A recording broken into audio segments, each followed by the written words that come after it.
Okay, so how did you like the film? I mean, Thank you. Thank you. because we're going to separate this into a couple of categories. We've got the film that stands on its own as a documentary, as a strong, it engages an audience. Are we going to see it now? We just did. Oh, you just did? We just did. Late. As usual. No, not at all. We just saw this film together. I had already seen the film, and I found, as I announced to the audience, I found it to be extremely powerful. You followed my mother. My mother is 91 years old, and she survived the war. And she had, I'm looking forward to speaking to her later to find out her reaction, but she rarely goes out now, and she insisted on coming to see this film. So Good. that would be interesting. But it's about the film.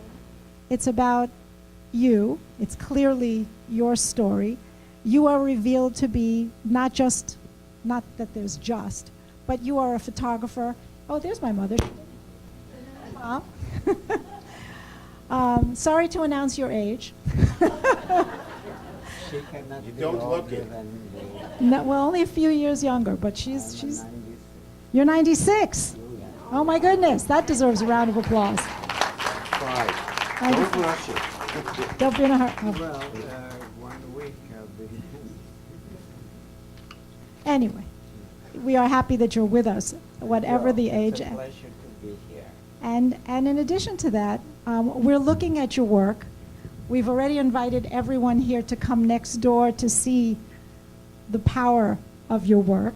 What they're also going to see is your work post-war, the glamour shots, the Sophia Loren and the Marcello Mastroianni photos. And You haven't seen that? oh yes, I work You saw there. them. I see them every day. I Oh, yeah? go into my office and I have the pleasure of seeing them every day. But it's more than that. It's your commentary. Your commentary, and I assume there must have been, which is a question that I'll first direct at you, Max. First of all, how did you come together to, whose idea was this? In a way, And it was a great mine. idea, was it? Yes. Okay. I was a soldier, 20 years old, just landed in Normandy. I'm going to hold this up. And eventually, I came as far, closer to Berlin. There is a river called the Elbe River. On this river, there is a town called Magdeburg. I arrived in Magdeburg, and I see 2 MPs, army police, guarding a door. And this was in Magdeburg, and I said, what's here? And he said, the slaves of Hitler. That's the answer. I said, well, we came to liberate them. Open that door. They opened the door, and out came all mostly Jewish people dressed in this costume Pajamas. that Hitler, pajama kind of thing, had designed for them, you see. So I had already visualized the 3 worst people in the world was Mussolini, Hitler, and the King of Japan. These 3 son of a bitches had gotten together to enslave mankind. This is it. You see, so when I arrived in Magdeburg, that's where his family was. They came out of there, and eventually that led me to meet this man. How did you guys meet? Like, not Okay, we're not calling out questions. If you just hold your questions, please. That's his daughter-in-law. Oh, that's his daughter-in-law. I'm Yeah. sorry, we don't cut off daughters-in-law. I just want to say some things are.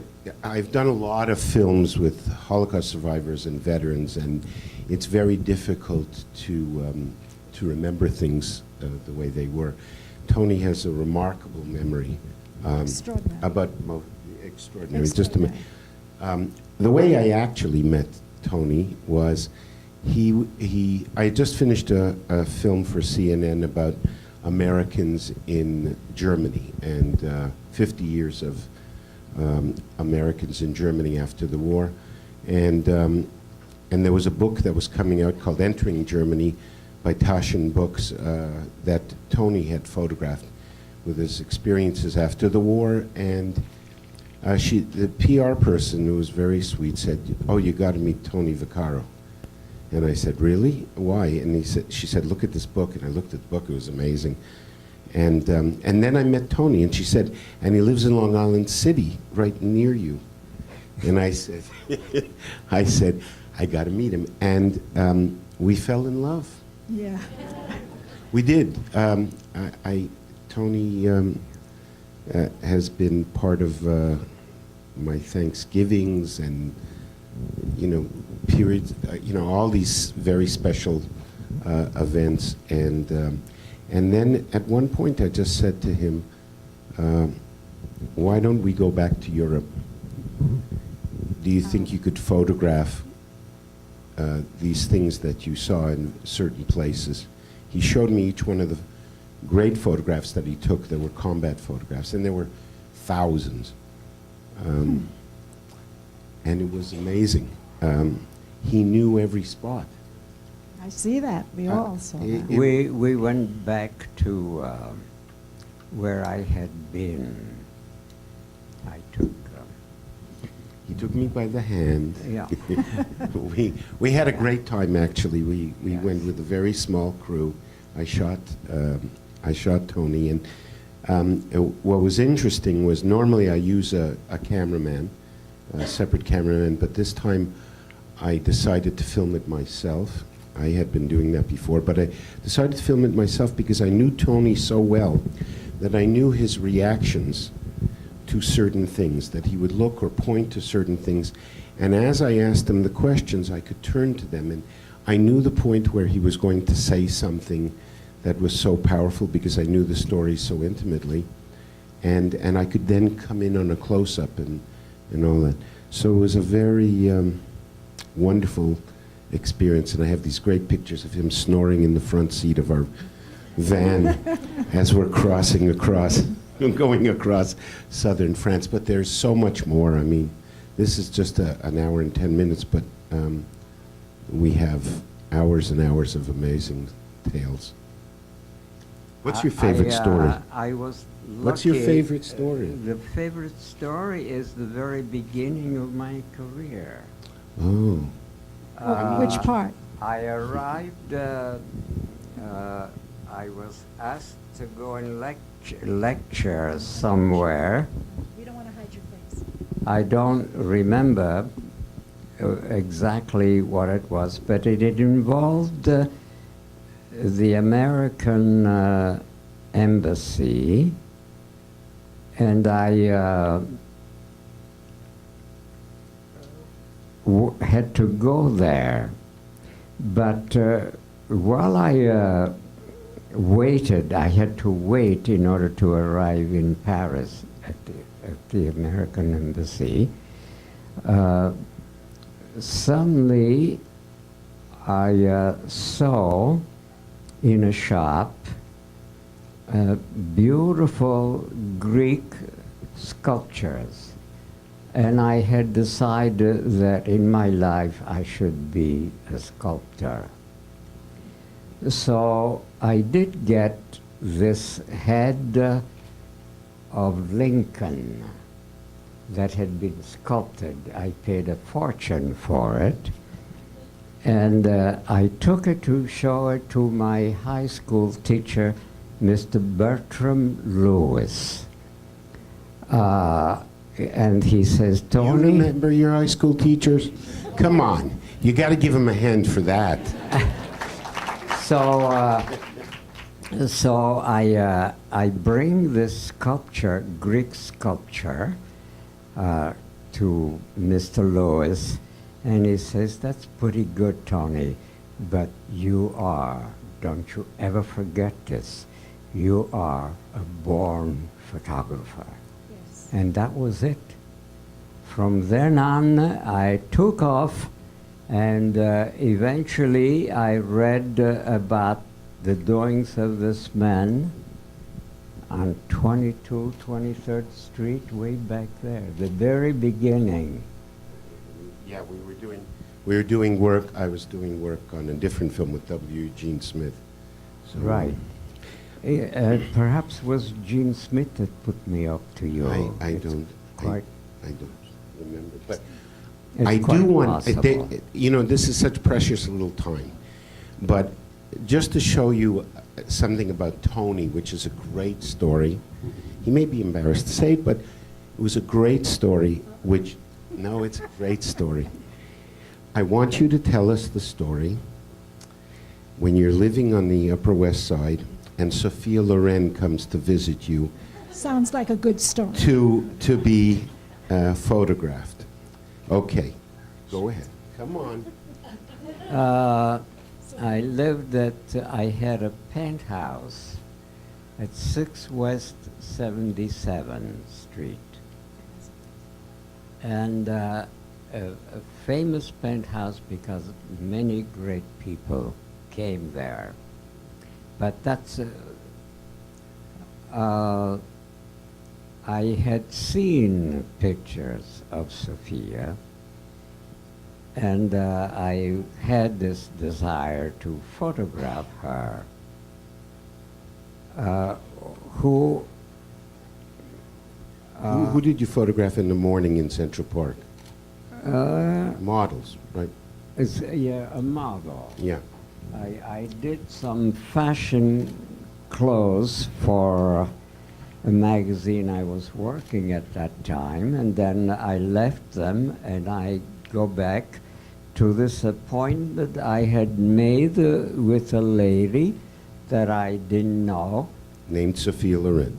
And eventually, I arrive to my studio at 6 West 77. I had the penthouse, and because I had worked in the park, I thought I should take a shower.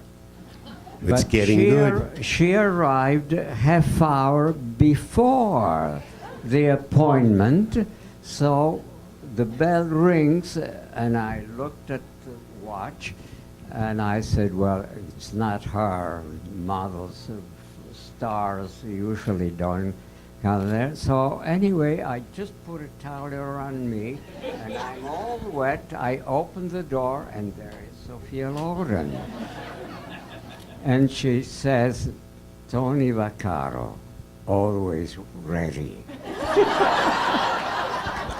But she did say it in Italian. She said it in Italian first. Say it In Italian, in her voice. Tony Vaccaro, sempre pronto. That's one of my favorite stories. That's a good one. That's worth remembering. I told you it was a good one. So I had to go back in. Lie. Don't say what afterwards. Leave it to their imagination. Yes, yes, yes. Will you take some questions? Will you take some questions? Yes, We have one over here. yes, sir. I'll repeat them. What made you finally dig out your war photographs? What made you finally dig out your war photographs? You said that they were with your sisters, so from the point that you gave them to your sisters to the point that they became public. I began to take the pictures that we needed currently, you see. And my war photographs had been put away. And it was only,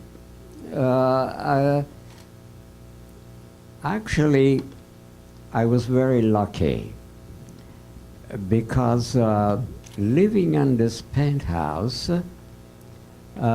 gave me, and because I am a farmer originally, I come from a farming family.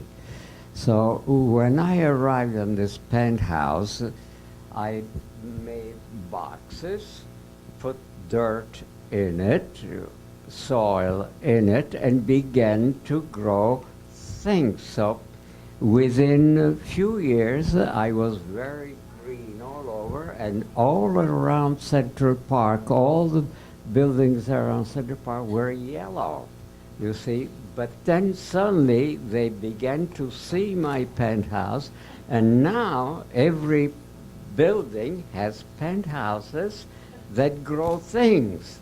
And that's, I kind of started that because I come from a farming family. We made our business by, I have 300 olive trees in Bonneifro. I can make lots of olive oil, and so there's many things that I could do. I love farming, and my experience with the farm was the first thing that led me to this. He had an exhibition. People started to discover his work in World War II in Europe, particularly in Europe, and. But who had if the photographs, if the negatives were with his sisters? No, when he came back and he started to make prints of it, Okay, people started I to think ask. that's the question. Yeah, people started to ask him, and he did exhibition in Luxembourg and Paris and all these places, but not in the United States. Not in. There's a funny story that he talks about. Now, I'll repeat one, which we have on a cut, which will be in the DVD version of it, by the way. He talks about this woman who was this wonderful creator of Flair magazine, Fleur Coles. Fleur Coles. And she looks at Tony's pictures, the war photographs after the war, and she says to him, well, I don't want a combat photographer. I want a fashion photographer. Are you a fashion photographer? And Tony said, yeah, I'm a fashion photographer. She said, can you do fashion photography? And he said, sure. And then we have it on the cut. He says, I was lying. I never done fashion photography. But he became one of the great fashion photographers, and his stuff is groundbreaking. It's really, really amazing. And then people started to ask about these photographs that started to come out. And of the war. Of the war. And, but it was difficult for him because his experiences and his memories were too painful and swerved around. So he wanted to show his better stuff that he cared about. Not better, but... one of the pictures that shocked me was a beautiful woman that had been raped by the soldiers, Nazi soldiers. She was Nazi. And when I saw it, there was a bayonet in the right place, right there. And I began to cry. I removed the knife, bayonet, I threw it away, and I covered her. That was ugly. And there was an incredible introduction to mankind in a way, because I was a kid. Well, you've been seeing a lot of that sort of stuff. So that's what really led me to become a man aware, very aware of war and what men do at the war. Did any of your buddies that you went through the war with, did any of them survive with you? Do you have, oh, yes, you have reunions? Yes.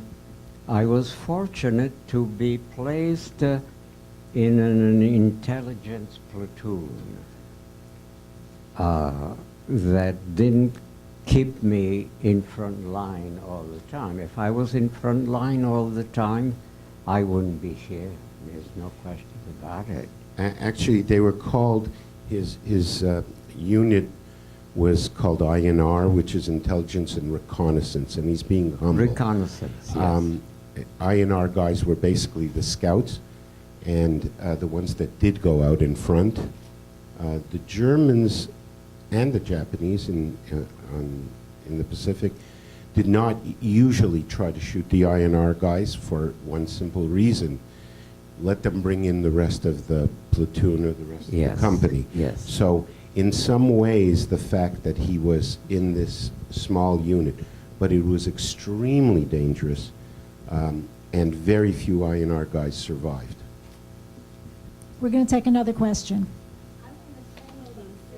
I want to thank you for the film. My husband was in the war, and there's a picture you have that is very vivid to me, because you have the soldier that was dying, and there was the explosion next to him. Private Rose. Oh, And- yes. and In my- the snow? And my husband survived a bombing where all of his buddies were killed, and he survived and woke up in England. So this picture brings me, like, he's passed away, but it's like very vivid to me. There was, Yes. Tony talks about, again, it's another story that we cut, but it is in the longer version. He was very close to death a number of times. I mean, really, he talks about the rifle being split apart by shrapnel, but most American infantrymen did not get killed by machine guns or rifle fire. They got killed by artillery barrages. Absolutely, 75% of the mortality was by artillery. And the artillery rounds, and same thing on the other side, because the American artillery was actually quite a lot better. And but he was next to a guy, and he talks about it. Artillery barrage begins, and the guy is sitting reading a comic book. And when he comes back, he's still sitting there with his face, only he has a hole in his head. Was killed. And he's still smiling. He still has the smile on his face. And holding the book in his hand, yes. It was just like it froze him in time.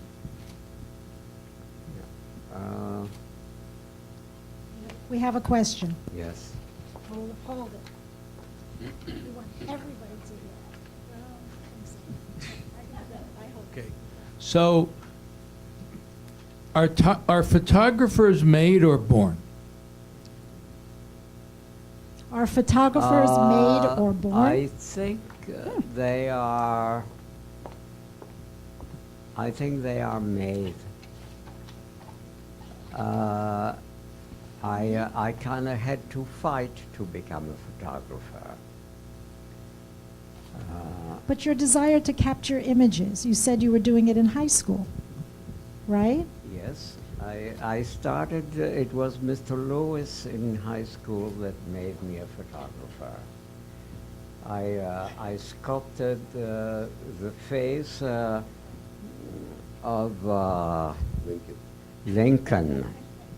Lincoln, it's pretty good. It is actually quite good. And I show it to Mr. Lewis, my teacher at the high school. He looks at it and he says, "It's pretty good, Tony, but you are a born photographer." Okay, so And both. that was it. I'm going to bring you around to the music. I don't know how many of you appreciated how much the music was so integral to the mood. Yeah. Thank you very much. The music, he's my, Michael Bacon, Kevin Bacon's brother. He doesn't like to be called that. But he is. Though he's part of the Bacon brothers. And I'm sure he'll have thank a you for band. sharing that. I've used Kevin and Michael singing together in various things for different films. Michael is an incredible artist, and every time he works on the film with me, he sits there and creates these magic moments that add so much to the film that it's remarkable. So you are very, very good to notice that, because his music is remarkable. Sheila Nevins at HBO loves Michael's work, so that's a big plus. So he's a good person, very good person. And did you write the narrative? Well, we actually, funny enough, we decided we were going to have it narrated because narrated films are actually much easier to do. I will just give you a little hint about doing documentaries. Narrated films, you could just say, you know, look, there's a camera, you know, and we saw a camera with black truck. But if you get the person to say it and then cut it together so it sounds proper enough or makes sense, it's very, very difficult. So we decided to do the narration first, and in fact, we had, what's his name? Donovan. What's the series? Ray Donovan. What's his? I'm sorry, Lee. Liam is going to kill me. We did a lot of narrations with him, and he changed lines. Liev Schreiber. Yeah. For this, and he loved the film, and he was like distraught when we took him out completely. But we did have narration, but the way we do it is there's a story there, and you sort of dig through the story and try to find what really works and what doesn't work in terms of what comes out. And Tony is a born storyteller. He was remarkable when we were there. He was the director of the film. You know, he'd say, "This is the spot," and we just have to set up for it and all that. So he was really the one that told the story, and it made it much, much easier for us. Though it takes a long time. I retrace the steps of the war with his men. So that's how it happened. You remember my name? Oh, I remember. Anybody have one last question? There's one way up there. You want to give a shout? We're going to have to hold it. We don't hear you up here, so if we don't hear you, nobody else does. Since you were in the infantry, how hard was it for you to obtain film? Because you must have had a lot of film. How hard was that to obtain? I had my sisters send me a roll almost every week Those are some good sisters from you New have. Rochelle. No cookies, but film. Film, You imagine no food? yes. You know, What do you want for listen, Christmas? I want He's film. crazy. He wants film instead of cookies and cakes. And I developed, I knew how to develop film. I would do that while other soldier would sleep. I was working on my film, developing film. And by the way, I still have them now. I don't want you to hide your face. But he tells the story that, you know, I don't know if you've ever been next to hypo, you know, developer and all that. It stinks like hell. Yes. And he had, he borrowed his friends' helmets. And then the next day they would put their hats on and say, "What the hell's," you know, they'd be walking on patrol and they'd be smelling like crazy. Actually, the helmet of the American GI is made of two helmets. One is just plastic, and on top of this plastic, you put the metal helmet, you see. And now, what I would do to develop my pictures would be to take my helmet, not the plastic, just the steel one, and put the developer in it, and then 3 other helmets from friends of mine. Used to be friends of yours. Yes, he knows the story. So the guy who had the hypo stinks like hell. So this guy said, "Don't you ever ask me again." Because the hypo stinks a lot, you see. So I had to, from then on, I couldn't use the helmets of GIs anymore. So, There's plenty of that lying around. yeah. Last thoughts. Anything you'd like to share with the audience about your journey? War is not a journey. War is the worst invention of mankind. The trouble with man is that to this day he has not been able to really be what he is. We are all humans. However, we divided ourselves into Germans, English, French, Italian, and these things we are really not. We're not Italians. We are humans all over this earth. But by making ourselves Germans, Italian and French, etc., we make ourselves into enemies of ourselves.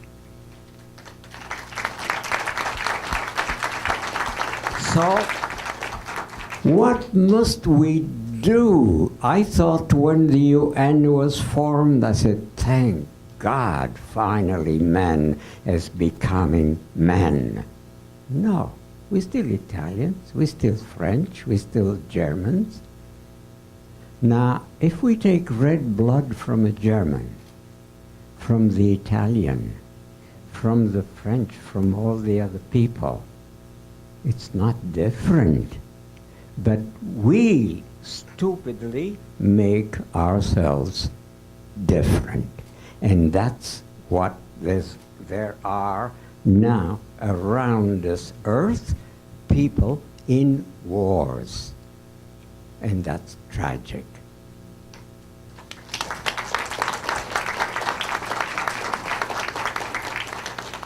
I can't say anything to top that. Nobody could top that. Yeah, so I want to invite everybody to come and talk to you further next door with your work on the walls, Okay. and to let them know that they're there for you to see, and to some of them are enjoyable, and some of them are beautiful, and some of them are painful, but they're all worth seeing. So please, won't you join us next door? First, let's thank Tony Vaccaro and Max Lewkowicz for coming. Thank you. Thank you. Thank you very much.